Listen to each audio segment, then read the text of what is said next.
La semana pasada, el 8 de septiembre, la Secretaría de Hacienda entregó a la Cámara de Diputados lo que será el presupuesto de egresos 2023. Es lo que planea el gobierno gastar el próximo año, pero la pregunta en concreto, y por ello agradezco esta tarde en un momento vamos a enlazarnos con la diputada Blanca Alcalá Ruiz. Ella es secretaria de la Comisión de Presupuesto y Cuenta Pública de la Cámara de Diputados para conocer de dónde van a salir estos recursos, si se tiene contemplado un incremento de impuestos o cómo le va a ser tanto el gobierno federal como los diputados. Ya se encuentra en la línea y agradezco esta tarde a la diputada Blanca Alcalá Ruiz. Ella es vicecoordinadora del grupo parlamentario del PRI, pero además es secretaria de la Comisión de Presupuesto y Cuenta Pública de la Cámara de Diputados. Un gusto saludarle. Muy buenas tardes.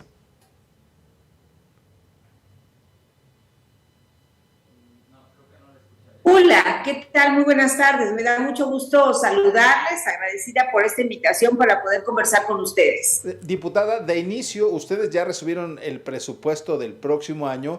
Consultarle si es acorde con las necesidades del país lo que está plasmando la Secretaría de Hacienda y Crédito Público para el próximo año. Pues bueno, primero te diría que no solamente no es acorde, sino es un presupuesto irreal que no corresponde a la realidad precisamente que estamos viviendo en el país, que es muy optimista y si las cifras pudieran concretarse, pues nosotros seríamos los primeros en aplaudirlas. Pero al igual que el año pasado, yo te diría que están en algunos casos yéndose muy arriba de lo que la experiencia nos ha demostrado y de lo que los analistas nacionales e internacionales refieren, y en otras definitivamente están pues muy por debajo de lo que será la realidad. Te pongo algunos ejemplos. Fíjate, el año pasado nos dijeron que íbamos a crecer pues alrededor del 3.4%. Nos quedamos a la mitad, si bien nos va. Este año igual nos están señalando cifras de crecimiento que difícilmente se registrarán. No, ojalá y así nos equivocáramos, pero la realidad nos ha concretado lo contrario. Ya no te digo en el tema de la inflación, que está pues golpeando a la totalidad de las familias mexicanas y de manera particular, sin duda, las familias de menores ingresos, porque la inflación más grande es precisamente en todo lo que está relacionado con los alimentos, con el transporte, esto que le llaman la inflación subyacente. Y bueno, ellos tan solo nos dijeron que no rondaría más allá del 3% y ya vamos en más del 8.7%. Y en algunos casos incluso ronda alrededor del 15%. Nos comentaron también que el precio del petróleo tendría una cotización por barril que era de alrededor de 59, 60 dólares por barril. Al final hubo momentos en los que se cotizó por 95 dólares y en esta ocasión se calcula alrededor de 85 dólares promedio. Y esto que podría haber sido una ventaja para el país, pues definitivamente tampoco se convirtió en una alternativa exitosa, porque la totalidad se tuvo que estar utilizando para el subsidio que decidieron que fuera para los combustibles de gasolinas a través del IEPS. Entonces te diría que desafortunadamente todas las estimaciones han sido equivocadas y por ello el impacto que se tiene para los distintos sectores del país. Si nosotros tuviéramos que definir algunas características o calificativos para este presupuesto, yo te diría que lo podemos resumir quizá en 3 palabras. Uno es irreal, otro es evidentemente reduccionista, tercero es definitivamente clientelar y lo más preocupante, que es cortoplacista. ¿Por qué? Ahora, irreal, ya te di algunos ejemplos. Claro. Cortoplacista y clientelar, porque al final del día estamos resolviendo algunos temas del país, pero muy en el corto plazo. Y te pongo el ejemplo de la pensión de adultos mayores.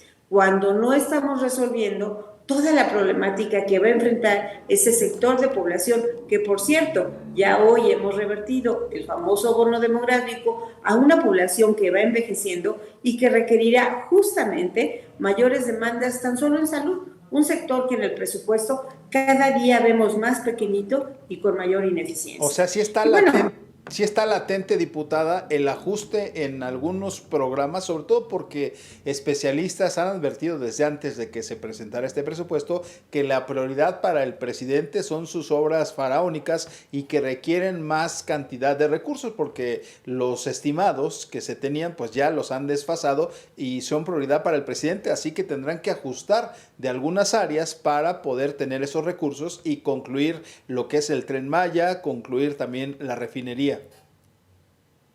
Totalmente de acuerdo contigo, Julio César. Es más, si tuviéramos que utilizar otro calificativo, te diría que es caprichoso, porque efectivamente se sigue privilegiando estos proyectos emblemáticos del presidente, como es el Tren Maya, en donde observamos un incremento de más del 100%, se siguen generando recursos para poder echar a andar una refinería que está inaugurada pero que no refina nada, o bien se siguen canalizando recursos también para lo que implica el aeropuerto Felipe Ángeles, que desafortunadamente le faltan una gran cantidad todavía de aspectos de infraestructura. De tal suerte que seguimos sacando el dinero del cochinito para poder resolver estos proyectos que solo son prioridades del presidente y se dejan a un lado el resto de los proyectos que los mexicanos demandan. Ahora ustedes como bancada del PRI, ¿qué propuestas plantearán para pues que se reajuste este presupuesto o de dónde quitarle recursos a qué área y a qué área impulsar todavía más en beneficio de la población? ¿Cuál es la propuesta que ustedes tienen ante este presupuesto de egresos del próximo año? Definitivamente nuestras prioridades son las prioridades que recogemos de la gente, Julio César. Prioridades que están relacionadas con la salud de las y los mexicanos, temas desde tan sencillos como la vacunación, que traen una importante reducción y que no nos han podido acabar de explicar qué ha sucedido con este cuadro médico de vacunación que por años había sido no solamente muy exitoso, sino había sido ejemplo a nivel internacional y que hoy desafortunadamente muchos de los aspectos están siendo desatendidos. Se calcula que no más del 27% de los niños mexicanos tienen su cuadro completo. Entonces, esa es una de nuestras prioridades. Otra prioridad tiene que ver con la salud de la atención de las mujeres. Salud que va desde los temas materno-infantil, desde la prevención de cáncer de mama, desde la prevención cervicuterino, todos estos aspectos que también habían sido pasos importantes que habíamos dado desde los temas de prevención hasta los temas de atención y que hoy también están mermados y en algunos casos desaparecidos. Y así te puedo seguir mencionando 3 o 4 aspectos de salud que son muy relevantes y que hoy vemos con preocupación que siguen siendo o reducidos, en otros casos totalmente opacos el manejo que ha tenido el Fideicomiso de la Salud hoy en el Fonsavi, estas últimas declaraciones, porque todos los días amanecemos con una nueva noticia, un nuevo anuncio de que se deciden asumir políticas públicas cuando vamos en el 4º año de gobierno. Una segunda prioridad para nosotros está relacionada con la educación. Si bien es cierto que hay incrementos en el proyecto de la Escuela es Nuestra, igual sigue realmente sin resolverse lo que había sido ya un modelo exitoso para los niños y exitoso para las madres en lo que implicaba el trabajo de la autonomía, como eran las escuelas de tiempo completo. Ahí siguen todavía existiendo muchas ausencias que nos interesa que efectivamente se puedan traducir en la calidad de la educación de los menores. Solo hay un incremento en las becas, pero no en media y superior, pero está totalmente desatendida la primera infancia. Parecería que este gobierno simplemente deja de un lado a la población que va a ser el soporte incluso de las personas de la tercera edad en el mediano y largo plazo. Y un tercer tema, hoy que además es polémica, sin duda es el de la seguridad. Es una demanda para la población el tema de la seguridad y definitivamente seguimos viendo que no se le está dando la atención para fortalecer a las corporaciones civiles, ni de los municipios, ni de los estados, y que tengan de capacidad de respuesta ante esto que preocupa, en lo que es el robo a casa habitación, la delincuencia común, en fin. Eso y también la ausencia como un cuarto tema muy prioritario del apoyo a todo lo que tiene que ver con la atención de las micros, pequeñas y medianas empresas. Tú sabes que en este país sí, claro, ellas son las que generan el empleo de la tienda, el empleo de la pequeña fábrica, Y todos estos, desafortunadamente, no han tenido un solo respaldo desde que empezó la pandemia y que se ha seguido observando en estos años y en este presupuesto. Estas, entre otras, son algunas prioridades que en el PRI hemos identificado, los temas del campo que también están ausentes y que para nosotros seguirán siendo una gran prioridad.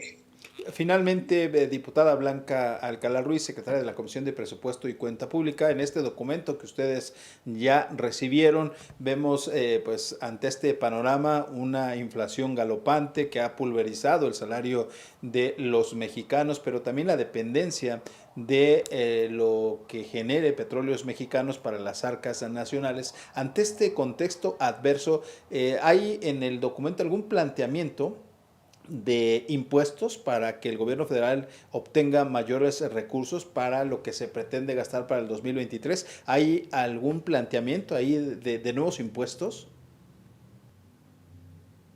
No, yo creo que no. Yo creo que un buen gobierno debe caracterizarse, sí, por finanzas sanas, finanzas que hoy nos preocupan. Ya no te hablé de la deuda, pero es otro de los pendientes que es muy preocupante. Prácticamente estaremos financiando alrededor de un billón de pesos será solo para servicio de la deuda. Y Puros por otro intereses, lado, ¿verdad? ese billón de pesos de deuda es lo que habla de la diferencia del crecimiento de la inversión.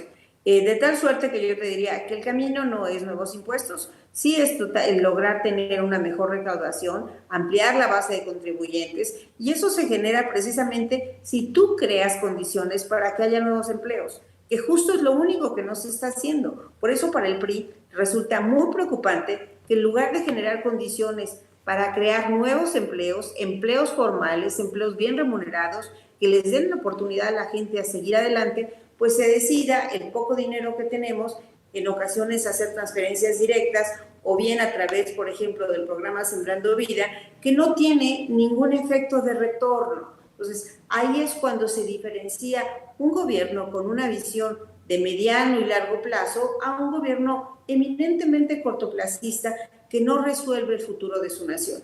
Yo te podría hablar de ejemplos de otros países en el mundo en donde en una inflación que se está viviendo en todo el planeta, definitivamente ellos deciden cómo le apoyan, por ejemplo, a las familias de menores ingresos, pero focalizas el subsidio. ¿Cómo logras efectivamente detener la inflación en el tema de la gasolina, pero directamente al transporte?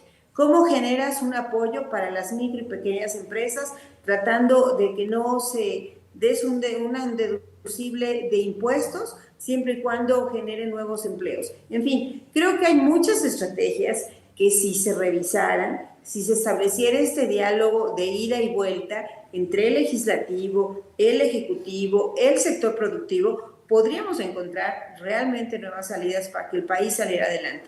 El problema es que ojalá que no ocurra este año, pero en los ejercicios anteriores hemos recibido un proyecto de presupuesto, un paquete fiscal, en donde ni siquiera hay oportunidad de que se haga alguna corrección. Y esto es parte de lo que nos preocupa. Hoy mismo hablaban de alguna iniciativa de apoyo, por ejemplo, a las personas con discapacidad.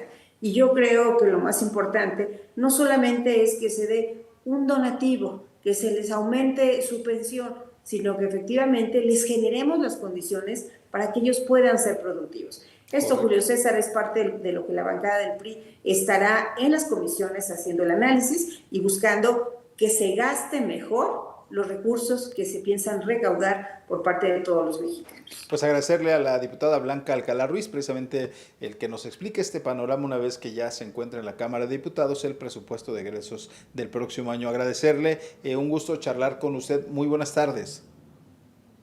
Gracias, Julio César. Saludos a todo tu auditorio. Un placer. Pues ahí está, un tema importante, sobre todo porque gran cantidad de lo que va a erogar el gobierno federal va a ser para pagar la deuda, más de 1 billón de pesos, según lo que da a conocer. Son dinero que se tiene que pagar a esta deuda que pues no es de ahorita, es de hace muchos años, pero también el tema central es el gobierno contraerá más deuda para hacer frente a lo que depara el 2023, ya lo estaremos viendo.